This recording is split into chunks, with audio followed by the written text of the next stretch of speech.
Hey, what's up? My name is Danny. I recently published my first VFX reel, and some people had questions about this shot right here. So they want to know how I did it, how I made it realistic, and this isn't really going to be a tutorial, more of a breakdown of that shot. So let's get started. The reason I can't make a tutorial for this is that there isn't really any hotkey or secret menu items that produces a shot like this. The secret is that I spent 4 weeks working on it pretty much every day. And even the most common question I got, how did I get realistic buildings and a realistic city? It's kind of complicated to explain. There's basically 2 layers. One is a set of highly detailed buildings that I modeled from scratch. I've made about 24 of them, but even that wasn't enough to fill up the whole cityscape. I'll explain how I created these later. For the rest of it, what I did is I downloaded data from Google Maps.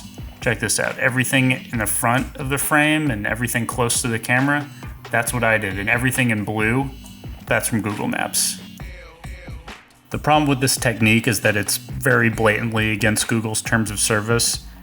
In my opinion, it's not a huge deal if you're just making something non-commercial for social media like I did, but I'm no lawyer. Needless to say though, I won't be going into my methods for generating the sprawl, but I will quickly demonstrate its strengths and limitations. I knew the shot would hinge on me being able to create several miles of city sprawl in order to pull it off, and that's what the Google data is perfect for. It's nearly photoreal from a distance, and I was even able to tile the same few pieces several times without it being super noticeable. But on the other hand, it is fairly limited in terms of geometry and texture. Motion blur helps alleviate a lot of these issues, but really anything static or near camera needs to be sorted out manually.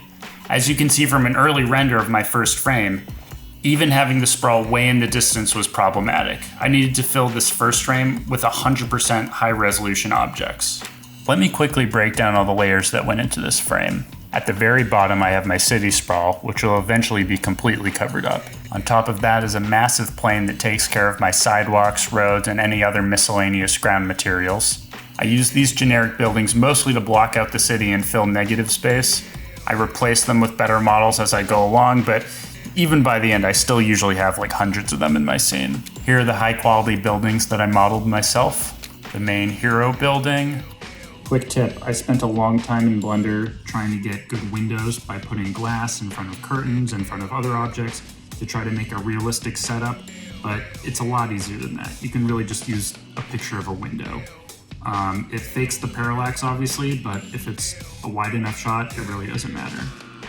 Some roofs in the foreground, street objects, roof objects, fire escapes on the buildings, trees and cars from Polygonic, people. I should point out that for this character, I couldn't find any good animation online, so I ended up actually doing a mocap performance and using this website called Radical to align it. It's a little janky, it's not perfect, but it's the best I could find, and it's free. Here's a depth of field pass, haze, and here's the final color grade.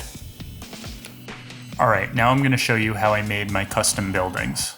Just a quick word of warning that this is a very tedious process. It took me 3 hours to make the building you're about to see, and if you can afford or can find pre-made assets, you're much better off just doing that.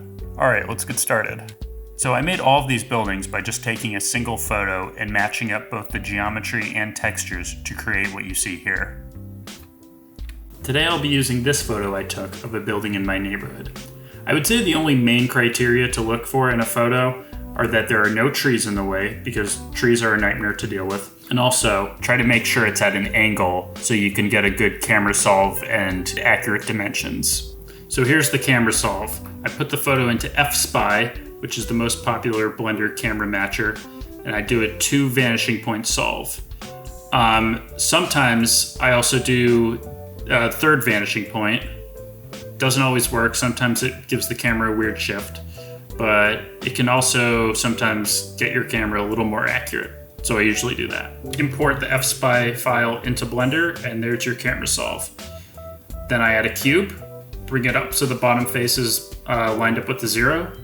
I usually change my visibility to wire at this point. It makes it a lot easier to see how you're matching up the geometry.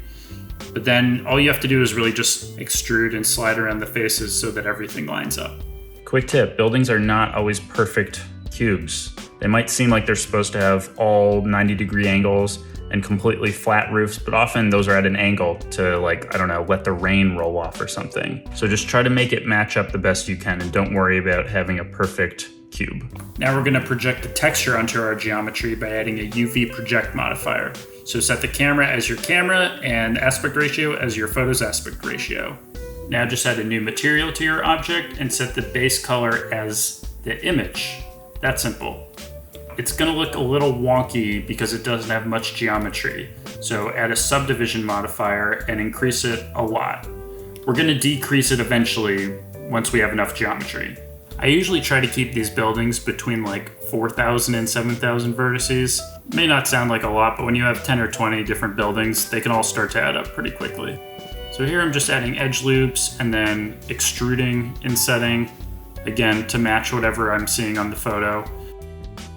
Now I'm starting on the roof segment. I'm going to add a cube, still within the same object. I do this so it just carries over all the same modifiers and materials.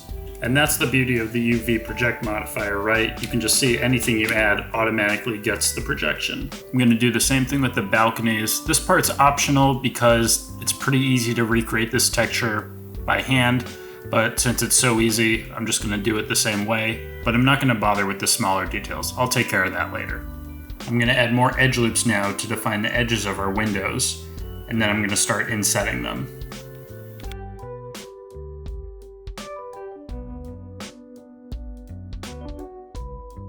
We have enough geometry now that our texture isn't too distorted when we toggle on and off the subdivision. But you can still see it's a little distorted on the sides and roof. So I'm just going to add more geometry. I'll put it on the windows just for convenience sake in case I want to inset those later. Now before I apply my modifiers, I'm just going to make a quick duplicate of this and hide it just to have a backup. After this step, it's kind of hard to fix things or add more projected geometry. Now I'm ready to apply these modifiers, which is essentially baking this projection into the UVs. The next thing I typically do is get rid of any large obstructing objects that can be easily masked out. I'm using the Content Aware Fill tool in Photoshop, and then I'm just clone stamping to clean up the patches that they leave behind. And this doesn't need to be perfect either. Later I'm going to be adding a pre-made satellite model on top of it. I find it's easier to save this step until after you've already solved the geometry, so you can just easily swap out the texture. So this is starting to look pretty good, right? You can see it already looks pretty convincing from a distance, but if you zoom in, it kind of falls apart, or if you change the angle too much, you'll notice there's a lot of projection errors. And unfortunately, the way we just masked out our other objects won't work here. If we paint in brick, we'll be losing the crisscross texture. So there are 3 ways to get around this. 1, cover it up with a prop. 2, move that texture to a different part of the image. And 3, this really tedious method that I'll get into in a little bit. So the first way is pretty obvious, right? You just build something right on top. Here's a bad example where I'm trying to put a compost bin in front of our texture. It's really not looking that good, but here's a better example. For the church on the right, all of these plants are purely just used to cover up textures.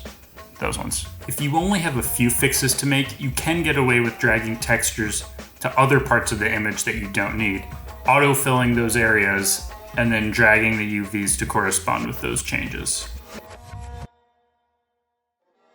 But sometimes there's just too many things to fix. So here's the third way, and this is where things get annoying and very tedious. Create a new UV map. We'll call the original one Projected, and we'll call our new one Smart UV. And with that selected, do a Smart UV Project.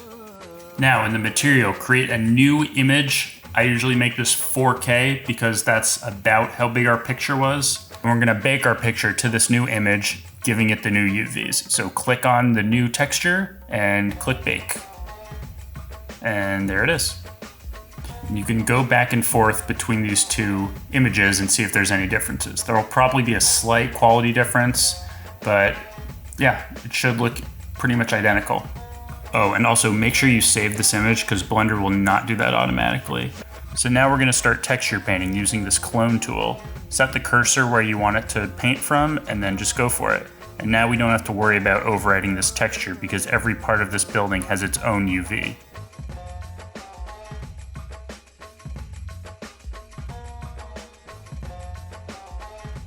For the windows, I'm gonna duplicate our current material. I'm gonna click this number to make it single user so we're not overwriting our other material. I'm gonna rename it to glossy, and then like the name, I'm just gonna make it glossier. Select all the windows that you wanna be glossy and just assign it to that material.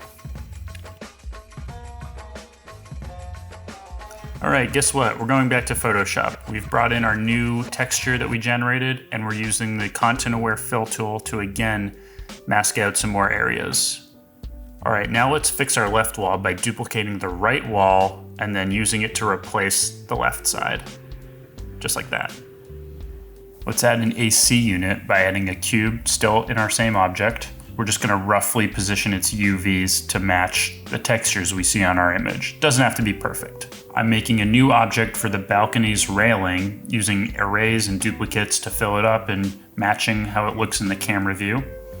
Here's a small detail I made using a curve and a mirror modifier. I'm just gonna reposition it, duplicate it a few times, and then I'm gonna start duplicating the whole balcony wherever it needs to go. The one last thing we need to do is give our model a roof. And unfortunately, there's not really any urban roof textures on the internet. I searched everywhere and I couldn't really find any. Luckily, I just put together my first texture pack. If you wanna buy it, it's only a few dollars, and it's a bunch of authentic New York City roofs. And here's our final product. Look at that. Pretty nice, right? Obviously, it needs a little bit more work if you're gonna make that like your hero building, but for something that's meant to be a background asset, that'll do just fine. Thanks for watching, everyone. I hope you enjoyed the video. It took me a long time to make, hence the many outfit changes I've gone through. But if you have any questions, feel free to leave a comment and I'll do my best to answer them. See ya.